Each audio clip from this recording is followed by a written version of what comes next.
वैद्युत द्विध्रुव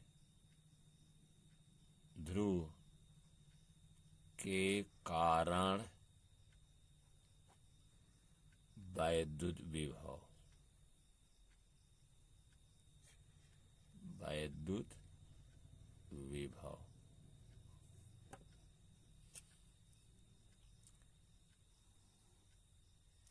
इसका पहला पार्ट है वैद्युत द्विध्रुव की, पहला पार्ट क्या है, वैद्युत द्विध्रुव की, वैद्युत द्विध्रुव की अक्षीय स्थित, अक्षीय स्थित में किसी बिंदु पर वैद्युत विभव में किसी बिंदु पर वैद्युत विभव,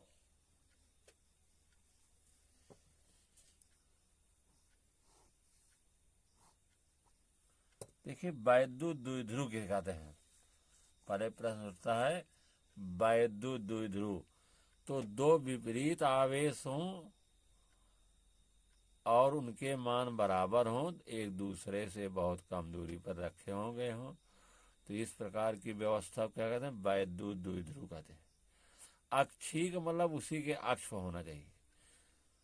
तो वैद्युत द्विध्रुव क्या है, यहाँ पर देखिए एक बिंदु है ए पर रखा गया है -q आवेश, और दूसरा बिंदु क्या है, बी है, बी, इस पर +q आवेश रखा गया है। कैसा रखा गया है, +q आवेश। दोनों बिंदुओं के बीच दूरी कितनी है, 2l। कितना क्या है, 2l है। तो AB का मध्य बिंदु O है, AO की दूरी कितनी हो जाएगी, AL होगी, और BO की दूरी OBL होगी। इसके अक्षीय स्थिति में इसी अक्ष पर, AB अक्ष पर होगा तो अक्षीय स्थिति पर कोई बिंदु P है, P, इसके मध्य बिंदु से कितनी दूरी उसकी है, R।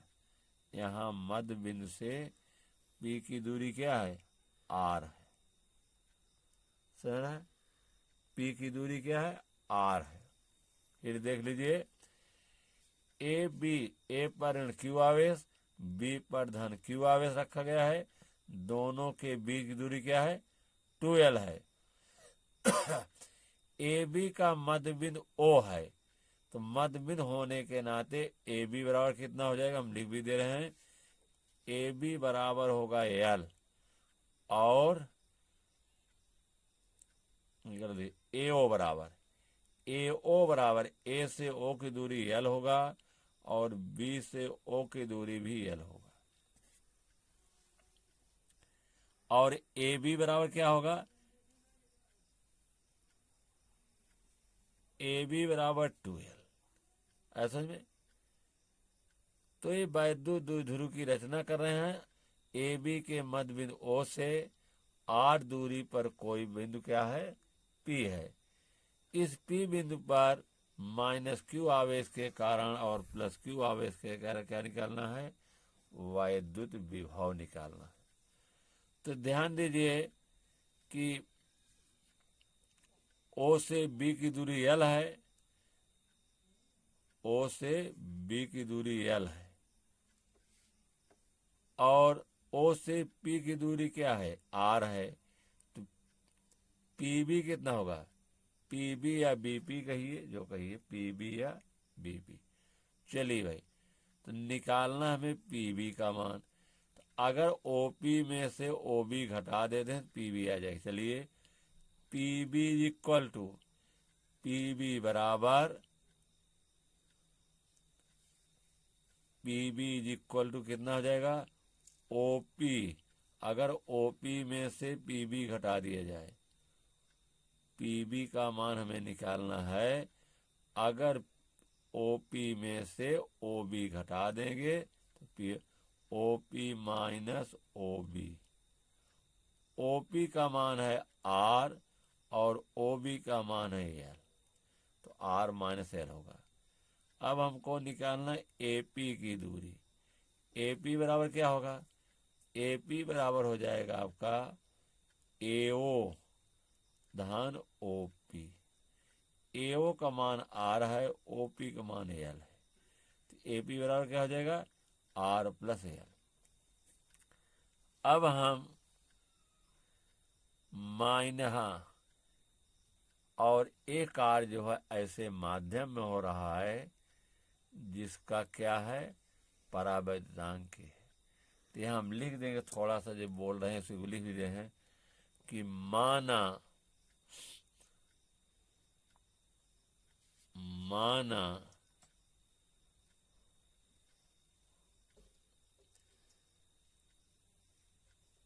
बिंदु ए पर ऋण क्यू आवेश और बिंदु बी पर धन क्यू आवेश रखे गए हैं।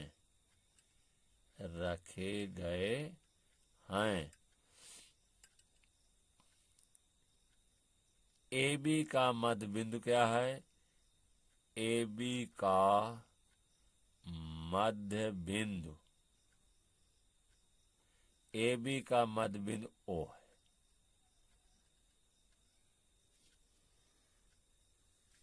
ए बी का मध्य बिंदु क्या है? ओ है। और माइनस क्यू और प्लस क्यू आवेश के कारण माइनस क्यू और प्लस क्यू आवेश के कारण बिंदु पी पर वैद्युत विभव ज्ञात करना है।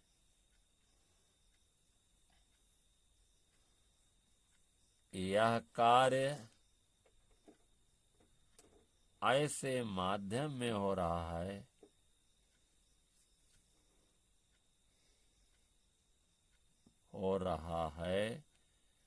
जिसका परावैद्युतांक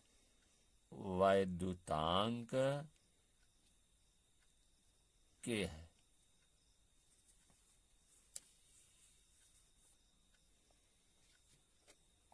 माइनस क्यू आवेश के कारण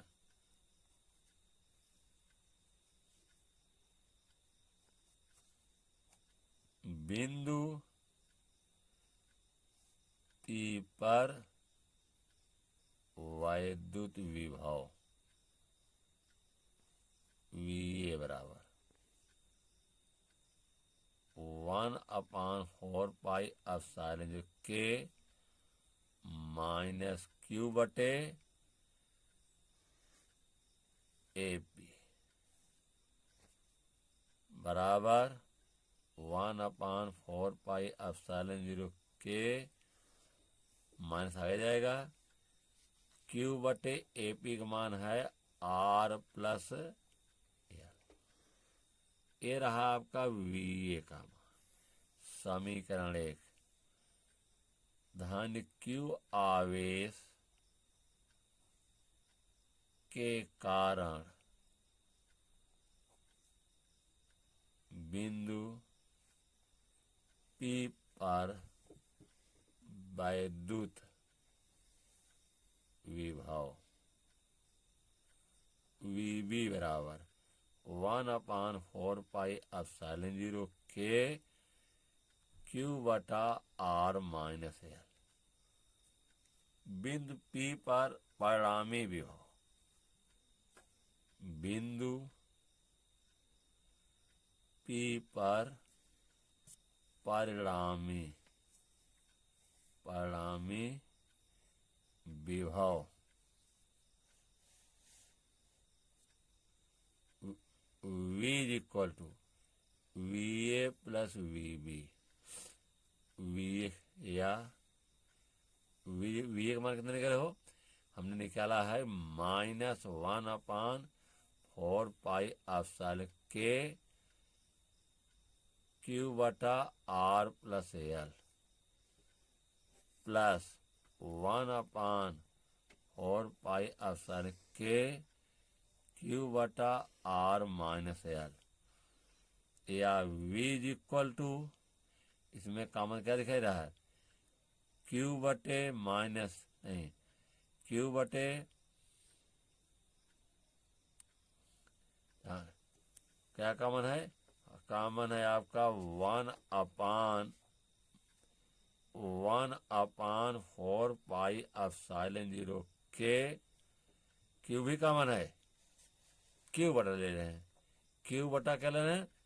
Q बटा 4π K कॉमन ले रहे हैं। अंदर क्या हो जाएगा? -1/R plus L plus 1/R minus L, या V is equal to 1/4π K। LCM ले लीजिए दोनों का, R प्लस L और R minus L। R plus L से भाग देंगे क्या जाएगा? -R माइनस L, और इससे भाग देंगे क्या आएगा? Plus R plus L।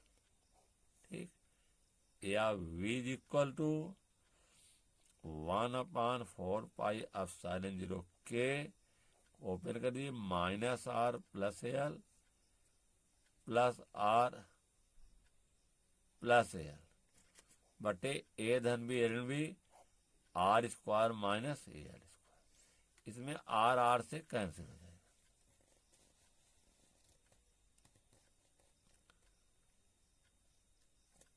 यहाँ थोड़ा भूलोगे क्यों होना चाहिए, क्यों हम नहीं लिख पाए हैं, क्यों लिख दे रहे हैं। ठीक है, तो हो जाएगा या V is equal to Q/4π0 K। देखिए L दुएल हो जाएगा, 2L बटे R square minus L square. ठीक है, अब देखिए यहाँ पर कि R का मान L की तुलना में बड़ा है, R ग्रेटर L, तो R स्क्वायर क्या होगा? और बड़ा होगा, क्योंकि छोटी संख्या का वर्ग उतना ही छोटा होता है, बड़ी संख्या का वर्ग करने उतना ही बड़ा होता है। R का मान L से बड़ा है, R स्क्वायर ये और बड़ा होगा, L स्क्वायर और छोटा होगा। तो अतः R स्क्वायर की तुलना में L स्क्वायर बहुत छोटा है, बहुत छोटा है, जिसको छोड़ा जा सकता है, जिसको नगण्य मान सकते हैं। नगण्य माने उसको छोड़ दे, कोई गणना नहीं करते हैं, जिसको नगण्य मान सकते हैं, अर्थात उसको छोड़ दें। तो हम इस स्क्वायर को छोड़ दे रहे हैं, वजह से क्या आ रहा है? V इज इक्वल टू क्या हो जाएगा? V बराबर 1/4π K। Q क्या है? Q into 2L, Q into 2L बटे R square. Q into 2L बराबर क्या है? Q इंटू 2L बराबर P होता है, जहाँ Q इंटू 2 P रख सकते हैं, तो हो जाएगा V is equal to 1/4π K P बटा R स्क्वायर। वायु या निर्वात के लिए क्या होता है? K बराबर 1, तो V बराबर 1/4π0 P बटा R क्यूब, इस सूत्र का निगमन रहा। द्विध्रुव के कारण किसी बिंदु पर वैद्युत विभव।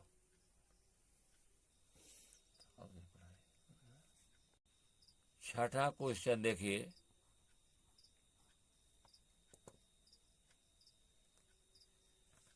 पांच कूलाम वाले एक वैद्युत आवेश को एक वैद्युत क्षेत्र में एक बिंदु से दूसरे बिंदु तक ले जाने में 25 जूल ऊर्जा व्यय करनी पड़ती है। यदि पहले बिंदु का विभव 10 वोल्ट हो तो दूसरे बिंदु का विभव ज्ञात कीजिए। ठीक है, तो पहला बिंदु ए मान रहे हैं और दूसरा बिंदु बी। ए से बी पर ले जा रहे हैं, इसलिए पहले बिंदु का विभव कितना दिया गया है, आवेश दिया गया है Q इज इक्वल टू आवेश